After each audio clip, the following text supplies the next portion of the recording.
آج کا سوال۔ ایک میڈیا اسکالر کا کہنا ہے کہ سورہ بقرہ کی آیت نمبر 196 میں حج کے حوالے سے ذالک لمن لم یکن اہلہ حاضر المسجد الحرام سے مراد عرب کے باہر سے آنے والے لوگ ہیں۔ آپ کی اس میں کیا تحقیق ہے؟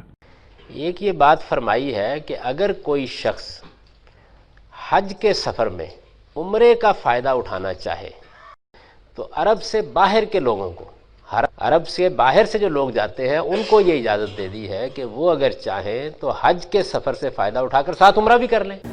جی ہاں، سورہ بقرہ کی آیت نمبر 196 میں ہے فمن تمتع بالعمرۃ الی الحج فمستیسر من الہدی، جو حج کے سفر میں عمرے کی سعادت حاصل کرنا چاہے تو وہ قربانی دے اور اس کی استطاعت نہ ہو تو 10 دن کے روزے رکھے۔ آگے جا کے ارشاد فرمایا ذالک لمن لم یکن اہلہ حاضر المسجد الحرام، یہ تعلیمات ان لوگوں کے لیے ہیں جو حاضرین مسجد حرام نہیں ہیں۔ حاضرین مسجد حرام سے کیا مراد ہے؟ ہمارے میڈیا اسکالر نے ذالک لمن لم یکن اہلہ حاضر المسجد الحرام سے مراد لیا عرب کے باہر سے آنے والے لوگ، جبکہ حضرات صحابہ کرام، تابعین، مفسرین اور محدثین نے اس سے کیا مراد لیا وہ میں آپ کی خدمت میں عرض کرتا ہوں۔ اس میں 3 قول ہیں۔ نمبر 1، مکہ یا حدود حرم مکی کے اندر کے رہنے والے لوگ، یہ حاضرین مسجد حرام مراد ہیں۔ مکہ مکرمہ سے مراد مکہ مکرمہ کی آبادی، اور حدود حرم مکی سے مراد وہ حدیں جو حرم مکی کا تعین کرتی ہیں، مسجد عائشہ، جعرانہ، حدیبیہ وغیرہ، یہ حد حرم مکی کے اندر رہنے والے لوگ یہ حاضر المسجد الحرام ہے۔ یہ قول منقول ہے حضرت عبداللہ ابن عمر رضی اللہ عنہما سے، حضرت عبداللہ ابن عباس سے، ان کے شاگردوں میں سے مجاہد سے، قتادہ سے، طاؤس سے، حسن سے، زہری سے، نافع سے، ابراہیم سے، ابو العالیہ سے، ربیع بن انس سے، میمون بن مہران سے، ان 12 حضرات سے یہ قول منقول ہے کہ مکہ یا حدود حرم مکی کے اندر کے لوگ حاضرین مسجد الحرام ہیں۔ دوسرا قول امام شافعی رحمۃ اللہ علیہ کا ہے، وہ فرماتے ہیں کہ جتنی جگہ سے نماز میں قصر کیا جا سکتا ہے سفر کی حالت میں، اس سے اندر کے لوگ مراد ہیں۔ گویا تقریباً 70-80 کلومیٹر مکہ مکرمہ کے ارد گرد کے لوگ یہ حاضرین مسجد حرام ہیں۔ تیسرا قول منقول ہے حضرت مکحول سے، حضرت عطا سے، امام ابو حنیفہ رحمہ اللہ سے۔ ان کے نزدیک میقات کے اندر کے لوگ یہ سارے حاضرین مسجد حرام ہیں۔ گویا ذی الحلیفہ، یلملم، سیل کبیر، ذات عرق، یہ جو مختلف اطراف میں میقات ہیں جہاں سے احرام باندھ کے آگے گزرنا ہوتا ہے، اس کے اندر کے لوگ مراد ہیں۔ یہ گویا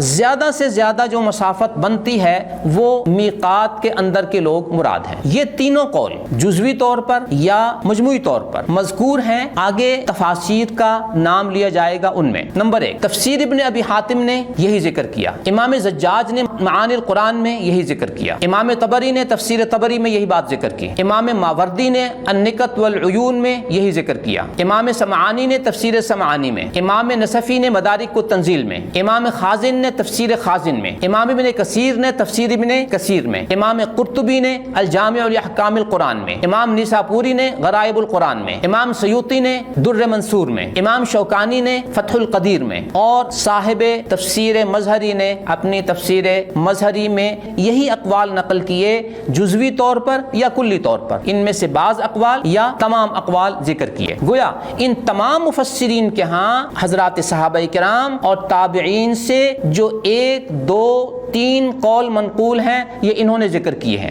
اس کے علاوہ کوئی چوتھا قول انہوں نے ذکر نہیں کیا کہ میقات سے باہر کے لوگ بھی مراد ہو سکتے ہیں۔ یہی اقوال نقل کیے جزوی طور پر یا مجموعی طور پر۔ امام بخاری نے حدیث نمبر 1572 میں، امام طحاوی نے حدیث نمبر 4174 میں، امام بغوی نے شرح السنہ کی حدیث نمبر 1888 میں، امام ابن ابی شیبہ نے مصنف ابن ابی شیبہ حدیث نمبر 15430 میں، امام فاقہی نے اخبار مکہ کی حدیث نمبر 1819 میں، ابن عبد البر نے استذکار حدیث نمبر 731 میں۔ مکہ، حدود مکہ، مسافت قصر سے کم کا ایریا یا میقات کے اندر کے لوگ یہ حاضر المسجد الحرام ہیں۔ اس کے علاوہ کوئی چوتھا قول نہیں ہے کہ اس سے باہر کے لوگ بھی مراد۔ اب آئیے ہم دیکھتے ہیں کہ میقات کے اندر کے جو لوگ ہیں ان کے پورے علاقے کی جو مساحت ہے، جو پیمائش ہے، یہ ساری کی ساری 24,000 24,000 مربع کلومیٹر بنتی ہے۔ گویا حاضرین مسجد حرام کا جو زیادہ سے زیادہ مصداق بن سکتا ہے وہ 24,000 مربع کلومیٹر بنتی ہے، جبکہ میڈیا اسکالر نے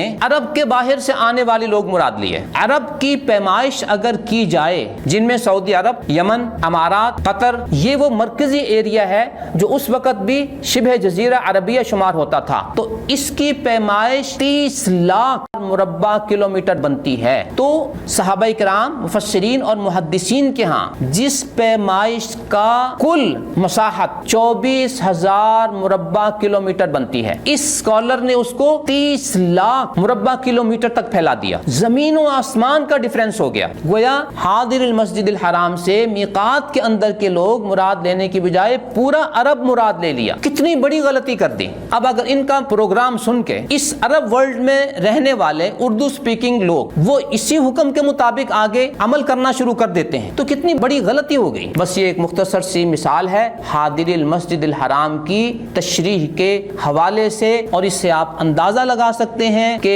موصوف میڈیا اسکالر کے علم کا معیار کیا ہے۔ صرف زبانی گفتگو کر لینا اس کا نام علم نہیں ہوتا، اس کے پیچھے کوئی اسٹڈی واقعی بھی ہوتی ہے، اس کے پیچھے کوئی تیاری بھی ہوتی ہے۔ اس میں یہ دیکھنا ہوتا ہے کیا میں جو بات کرنے لگا ہوں یہ کسی صحابی نے کہی ہے، کسی تابعی نے کہی ہے، کسی اور مفسر محدث نے کہی ہے۔ اگر کہی ہے تو سر آنکھوں پہ، اور اگر نہیں کہی تو شاید پھر یہ مسلمانوں کے لیے قابل قبول نہیں ہو سکتی۔ جن بیچارے سادہ لوح عوام کی رسائی ان بیسک سورسز تک نہیں ہے، ان تعلیمات تک نہیں ہے، وہ تو آپ پہ اعتماد کرتے ہوئے، نیک گمان رکھتے ہوئے کہیں گے کہ چونکہ وہ یہ دعویٰ کرتے ہیں کہ میرا قرآنی مطالعہ یہ کہتا ہے لہٰذا انہوں نے مطالعہ کر کے یہ بات کی ہوگی۔ انہیں یہ کیا پتا کہ جو دل میں آتا ہے وہ کہہ دیتے ہیں اور اس پہ ٹائٹل لگا دیتے ہیں قرآنک ریسرچ اور قرآنی مطالعے کا۔ اللہ رب العزت ہمیں صحیح بات کرنے کی توفیق عطا فرمائے، اور جو کچھ صحابہ کرام، تابعین، مفسرین اور محدثین نے کہا ہے اس کے مطابق اپنی گفتگو کرنے کی